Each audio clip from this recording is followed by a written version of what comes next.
Tonight, if you don't need to be there, get out. That was the stark message being delivered in York this evening. The city stands on the brink of its worst flood in 100 years.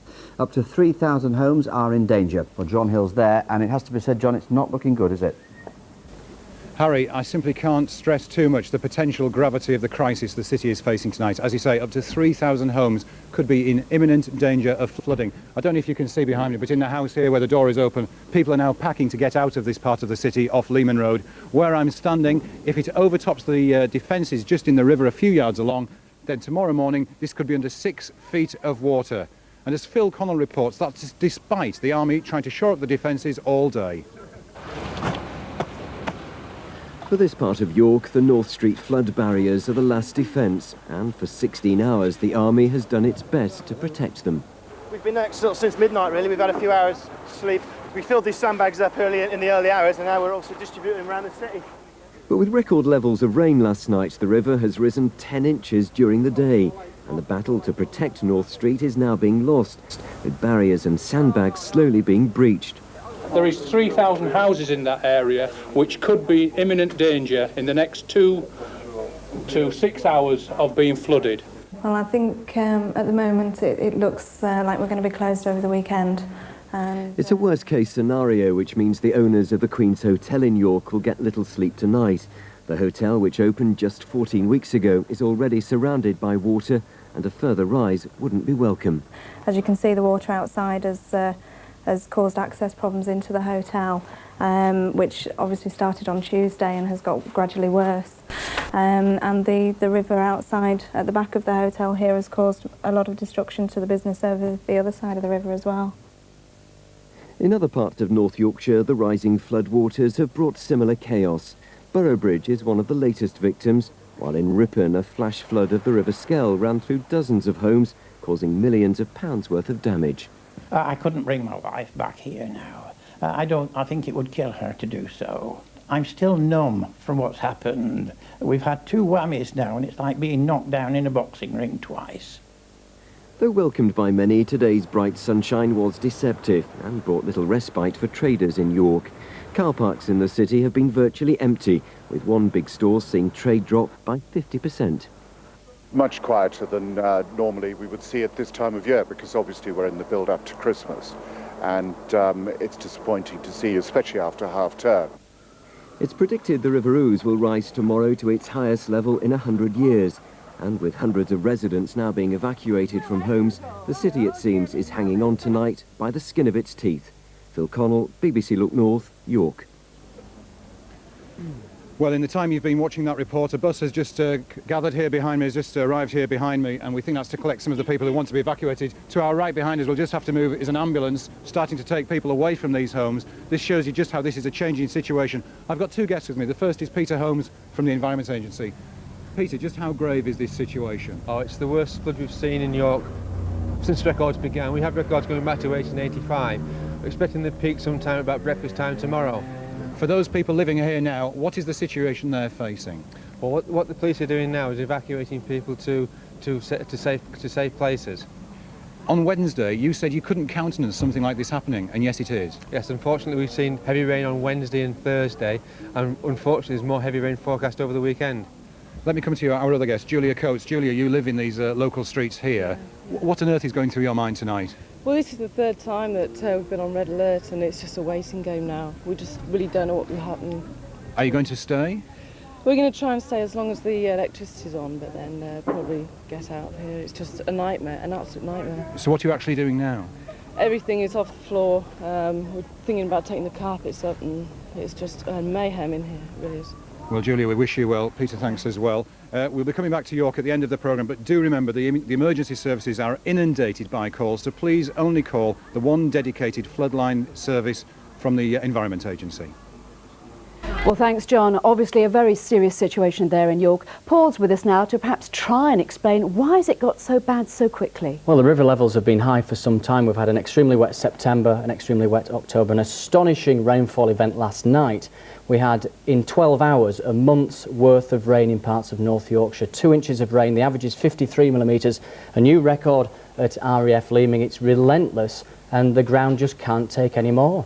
How bad could it get in York? You've got 8 hours that are said to be critical. I mean... Well, that's right, because the problem is all the rainfall that falls across much of Yorkshire has to go through the River Ouse in York. It's a severe situation. We've issued another warning later on Sunday and into Monday, perhaps another 50 millimetres of rain to come. Paul, thanks very much indeed. We'll obviously have the detailed forecast from him a little later on. Well, across the region, of course, the floodwaters have been affecting the lives of many communities. Yes, I don't think any of us have ever seen pictures quite like these. Yeah, this is Cawood in North Yorkshire. I used to live 2 miles from here, a lone house cut off by the flooding. You can imagine that the rest of the community are hoping and praying the sandbags will hold. And here it's impossible to see what is the river and what's not. Take my word for it, this is the Ouse, which is still rising, and it's a similar said around this lake too. Please stop raining. And poor old Malton, flooded for the 2nd year running. Tonight the Environment Agencies say the level of the Derwent will be the same as it was last March.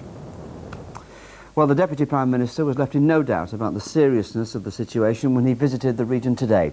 As Sarah Brindle reports, he got an angry reception in Malton. We had all this last year, and nobody ever wrote to us. I mean, well, I can only give you me. If you don't believe me, well, I can't. There's no point in anyone. We don't believe anyone. Okay, well, there's not much point in talking about it. What do we get from the council? Harold Darley is angry. His garage business in Norton has flooded for a 2nd time in 18 months, and today he came to tell the Deputy Prime Minister he's been left without help. Wait a minute, when did it last flood here? I don't know when it last flooded here. Well, you should do. Well, the worst flood. This was Harold after last year's floods. Then he demanded answers and action from Ed Gallagher, Chief Executive of the Environment Agency. But today he says the lack of action has cost him once again. It's like all politicians, he will not answer a question. If you ask him what colour black, he'll tell you it's white. Absolutely disgusting, the old job. For most of his visit, the sun shone on Mr Prescott. He waded through the streets of Malton looking at the damage the flooding had caused. I think the pattern of weather now is such, whether it's from climate change or not, they are more frequent. Here's 2 in 18 months, there have been 3 of these in the last 13 years. Frankly, we've got to recognise that this is becoming more frequent and redesign our systems to deal with it. But for tonight, the communities under siege must wait to see if the government will provide help to stop this situation happening again. Sarah Brindle, BBC Look North. Well, while North Yorkshire may have borne the brunt, both east and west of the region also had problems today. We go first to Paul Murphy. Here in East Yorkshire, the flood defences have proved no match for the swollen River Aire. Among the hardest hit have been the farmers. Thousands of acres of cropland have been in a matter of hours.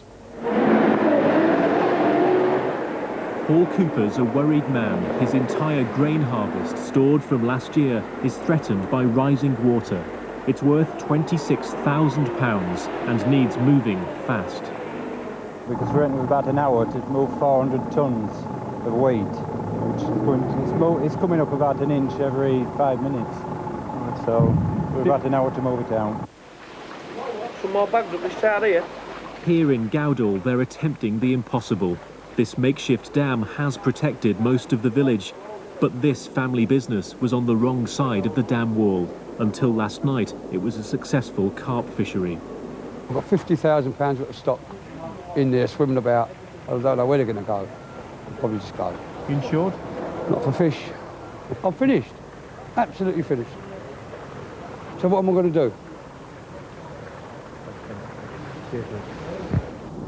Yeah, we've been inundated with various calls from the general public in the local villages. John Hall's a community bobby patrolling 28 villages on the border of East and North Yorkshire. He's advising those living near to the River Aire not to take any chances. Our concerns is for your family and your safety. Yeah. Obviously, bricks and mortar come second. Certainly do. We're not so worried because this is a flood defence wall and we're higher than the rest of the village. If it ever does come, we're higher. So flood the village first, not us. Tonight, this village is living on borrowed time, but further upstream in West Yorkshire, the waters seem to be receding. As Kirsty Mitchell reports, residents are beginning to take stock of the situation. The River Aire was still swollen today, but the levels at Stockbridge near Keighley have dropped substantially since the crisis began on Tuesday. Now that the floods subsided, the 400 or more residents who've been affected are beginning to count the cost. every room's the same. Flood level, you can see on the door there, up to there, up to that way. They see the and on there, the line. All new furniture, it's had it. The sewage burst over in the Marley area and came up all the drains, etc. So the whole area is contaminated. 2 days ago, the Bridge pub was stranded as flood levels reached their peak. Today, the huge mopping up process has begun, with gallons of water still being pumped out of the cellar. Inside, it's a hive of activity as workmen rip out sodden carpets. It's just a massive, massive clean-up operation, because I had an absolutely gorgeous, beautiful, fabulous pub and it's just gone. But we'll have an even better one at the end of this. One of the problems we've got is the weather. And lots of the work, cleaning up work, could be completely wiped out by another flood on Sunday. So we're waiting at this moment to see what happens. So it seems the crisis may not be over for the residents of Stockbridge as they brace themselves for more flooding. Kirsty Mitchell, BBC Look North, Keighley. I wonder where you start with the scale of that mammoth clean-up operation. Well, of course, insurance companies have been absolutely inundated, and with me now is Alan James from the Harris Claims Group. You're there to try and help people make their claims. We're talking massive amount of money here, aren't we? We are, yes, and the claims that are obvious, where they've had maybe 6 foot of water through the premises, they're quite quick to deal with because, as I said, they're very obvious. But the ones that are not obvious is where they've perhaps only had 18 inches of water through the house on the periphery of the flood. And people don't realise just how much work is involved in that. Now, what problems are people going to have claiming itself? Because that's the worst part of it, having to wait for half an hour for someone to answer the phone, etc. Well, once again, it's whether they use an assessor or not. I mean, if they're dealing with the claim totally on their own, then it will take a long time because they've got to get things listed and they've got to find out actually what they've lost. I suppose the problem too is that people are getting insured again after a major flood. Will that be a problem?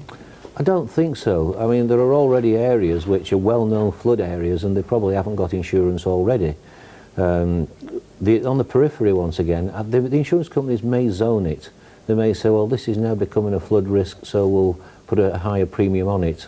But I doubt if they'll actually write the insurance off altogether unless it's already in a state of non-insurable. Alan James, thank you very much for joining us this evening. Penny. Well, there are now 56 flood warnings in place across the region. Apart from the severe flood warning on the River Ouse in York City Centre, other areas on red alert are the Ouse at Neyburn and Acaster Malbis, the River Aire at Kellington near Selby, the River Derwent at Malton and Norton, and the Lower Derwent at Elwington and Barby. If you're concerned about flooding, you can call the Environment Agency's flood line. That's 0845 988 1188. That's 0845 988 1188.